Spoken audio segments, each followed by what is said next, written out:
picture is for you men who've not yet flown overseas. These are shots of our planes flying through flak over France and the Low Countries, over Germany and Italy, over Jap Islands in the South Pacific. It looks tough. It is tough. This is no attempt to minimize the danger of flak. The gunners are good, particularly the Germans. Their weapons and methods are good. Good enough to lay a shell on a plane 5 miles up, flying 300 miles an hour. Nevertheless, we've got a higher percentage of planes coming back now. There are a couple of reasons for that. One is the plain guts and skill of our bomber crews. Another is the increasing information from our flak intelligence. Bomber crews are forewarned as to what to expect, specifically. They are told, for instance, to begin taking evasive action 3 minutes off the enemy coast. It will consist of 20-degree changes in course, made at least every 30 seconds and held for at least 10 seconds. Here, you are to gain 1,000 feet in altitude. Arriving at your initial point, make a 90-degree change of course, lose 1,000 feet, and continue evasive action until you start your bombing run. Positive statements? The men in this room prefer it that way. They've learned that a bomber formation can't just take flak as it comes. They know that these briefing room statements are based on a scientific study, and they understand why evasive action must be flown exactly as planned. So that those of you who do not know can get the same understanding, let's have a good look at this flak business. Enemy anti-aircraft weapons vary from heavy guns like the German 88mm flak, the German 105mm flak, the Japanese 75mm, to small caliber automatic weapons like the German 20mm or the Japanese 25mm triple pom-pom. There's a great difference in methods of fire between the heavy gun and the small caliber automatic weapon. The heavy gun destroys aircraft by using a time-fused shell to put a large explosive burst in the near vicinity of the target. It must be, and is, accurate to high altitudes. The automatic weapon depends on a dense concentration of fire, flexibly controlled. Its shells explode when they actually hit the target. In heavy anti-aircraft fire, the problem of getting the necessary accuracy requires painstaking fire control. Let's see why. A heavy gun's shell takes roughly 1 second to climb 1,000 feet. It would take then about 27 seconds for a shell to reach the 27,000 foot level. This plane represents a bomber formation flying 200 miles per hour. If the gun is aimed directly at the planes at the time the shell is fired, the formation will have moved on almost 2 miles before the shell reaches their altitude. That's why a gunner always leads his target, like a hunter firing at ducks in flight. The hunter must judge his lead and aim ahead of the duck, if he is to hit it. But because of the great altitude and speed of a bomber, the anti-aircraft gunner cannot rely on dead reckoning. His leading must be a careful mathematical calculation. First, the aircraft is picked up in an optical sight and held on the crosshair. The sight keeps tracking it continuously, obtaining its direction and angular height while a stereoscopic rangefinder determines the altitude. At night or in bad weather, the aircraft may be tracked solely by radar. Whether tracked by optical sight or by radar, the information is fed by electric cable to a director. This mechanical quiz kid digests the data and automatically computes the right lead, setting the guns. So they will fire not at where the target is now, but at where it will be at the end of the shell's time of flight. The director will then go on automatically adjusting and setting the guns as long as the planes remain in range. Of course, guns do not fire singly, but in batteries of 4 or 6. Our symbol now represents the heavier fire of a whole battery making a continuous pattern of bursts along the plane's course.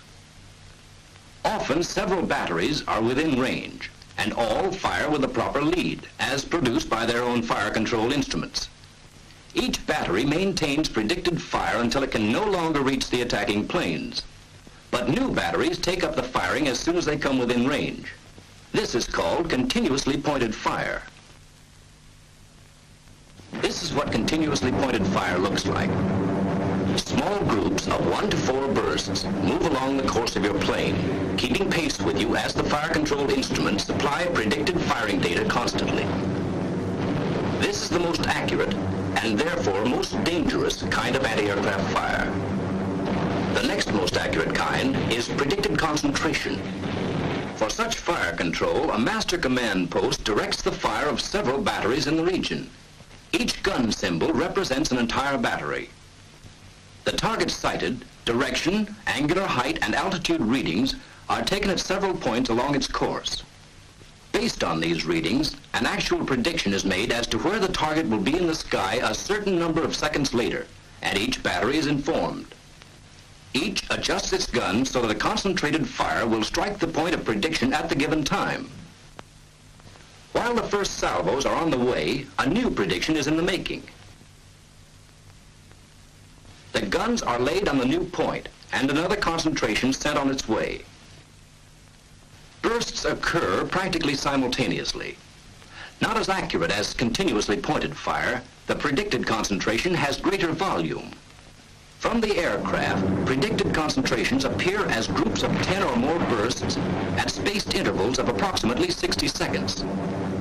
In contrast to continuously pointed fire, there will be flak-free spaces between successive concentrations of bursts. In both these kinds of fire, the gunner is up against his greatest weakness, prediction. His firing data can never be more than the assumed future course of the target.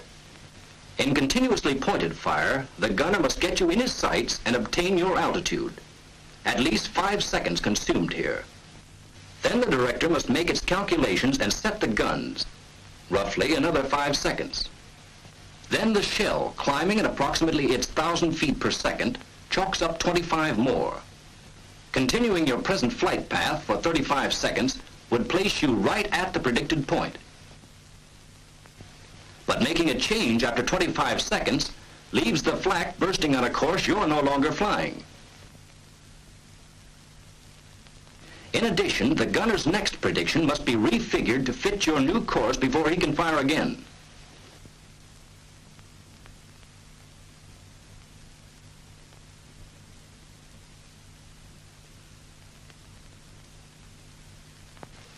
In predicted concentrations, the gunner has an even longer time lapse to contend with. For plotting the target's course, 25 seconds. For making a prediction, 5 seconds. For the telephoning and actual setting of the guns of the various batteries, 10 more. Adding 25 seconds for approximate time of flight gives us a total of 65 seconds. However, by flying planned evasive action, that is a point you'll never reach. You can see from this that if you knew when to make changes and what changes to make, you could continuously defeat the predictions. Well, that's what flak intelligence has figured out. As a rule of thumb on when to make changes, you're given this. Never fly one flight path for a greater number of seconds than you are up thousands of feet. In other words, flying at 30,000 feet, make a change at least every 30 seconds. In planning what kind of changes to make, we must avoid ineffective evasion. Do not fly a sinuous course illustrated here, because such small regular variations can be averaged out.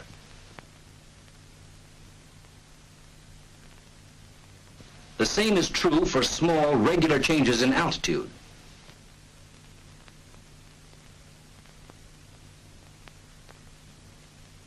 Even a constantly curving course must not be maintained for too many seconds at your altitude because the newer directors can predict on such a curve. They can also predict on constant changes of altitude. When you consider the overall pattern of an evasive course in the sky, you can see that nervous minor changes are worthless. Instead, compromising between what confuses gunners the most and upsets your formation the least, we plan this sort of evasive action. Changes in course of a minimum of 20 degrees. changes in altitude of greater than 500 feet. The two changes made simultaneously whenever your formation permits, and never held longer than the number of seconds which corresponds to your altitude in thousands of feet. You will be told to start this planned evasive action 3 minutes before reaching a defended enemy area. That's because you have no way of knowing when the gunner gets you in his sights. To ensure against flying straight and level long enough for the gunner to get off even one accurate prediction, evasive action is started before you're in range. If for any reason accurately predicted fire is impossible, the enemy can still resort to a third type of fire called barrage. Here the flak is fired into a certain volume of sky. Very roughly predicted, the individual bursts are inaccurate. But with all guns trained on this zone, a dense pattern is formed. To force the aircraft to fly through flak-filled space, the barrage is usually laid in front of the estimated bomb release line. The chances of being hit in a barrage are not as great as in the other two types of fire, since accurate prediction has been sacrificed for volume of fire. Evasive action will not carry the plane out of the barrage or affect its chances of being hit. The sooner the aircraft flies through, the better. Remember, the barrage hangs in one region of sky and is not predicted for any particular aircraft's course. However, evasive action during the approach to the target can upset the enemy's effort to effectively locate his barrage. If the defense knew your bomb run long in advance, the barrage could more effectively be placed in your path.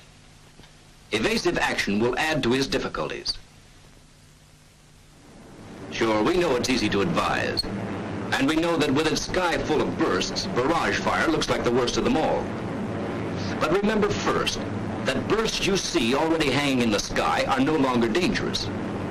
And second, that barrage fire is actually the least accurate of the three control methods. By turning away to find another approach, you only keep yourself in the target area for a longer time, thereby exposing yourself to additional fire. Further, you break the planned formation and invite added threat from the fighters. Weighing one against the other, it's safer to fly on through a barrage than to remain in a target area longer than absolutely necessary. The evasive tactics we've seen so far were designed for heavy flak at high altitudes. Bombing missions are planned for high altitudes whenever possible because above 15,000 feet anti-aircraft effectiveness decreases. Flak is quite accurate at 15,000 feet, but it becomes less accurate with altitude, so that at 20,000 feet, it is only 1/2 as accurate as it was at 15,000 feet. At 25,000 feet, its accuracy is again reduced by 1/2. At 30,000 feet, accuracy again is cut in half. In general, flak accuracy is reduced by 1/2 for every 5,000 feet increase in altitude. A common belief is that a magic medium altitude exists, where heavy flak has not yet become effective and light flak cannot reach. How wrong this legend is can be learned in a brief examination of the enemy's major guns. All light flak is effective up to 4,000 feet, and some special types are effective up to 10,000. Heavy flak becomes effective at about 3,000 feet, lowest level for which its time fuses can be set, then goes on to reach as high as 37,000 feet. This means that a medium altitude mission, say just about 10,000 feet, offers protection only against light flak. When we know that both light and heavy can be expected, the safest altitude is either as high as possible or as low as possible, right down on the deck. Flying on the deck renders heavy guns impotent, and at the same time gives the light automatic weapons their toughest possible traversing job because of your high angular velocity. It also enables you to surprise anti-aircraft defenses by making use of defilade caused by trees, houses, and low hills. Further, it affords a chance to come in on enemy positions with forward guns blazing.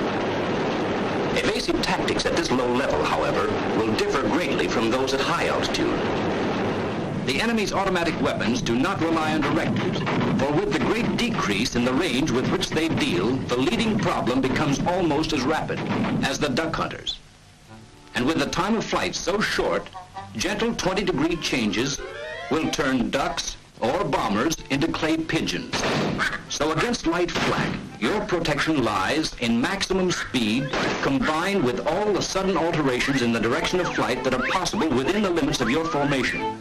Skid turns, porpoising, corkscrews, side-slipping, anything which will keep those gunners guessing.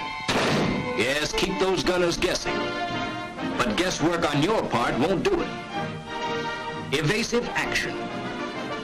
Routes to and from the target, the initial point, and the bomb run all must be planned to take advantage of the latest available flak intelligence. And even more important, all must then be flown exactly as planned.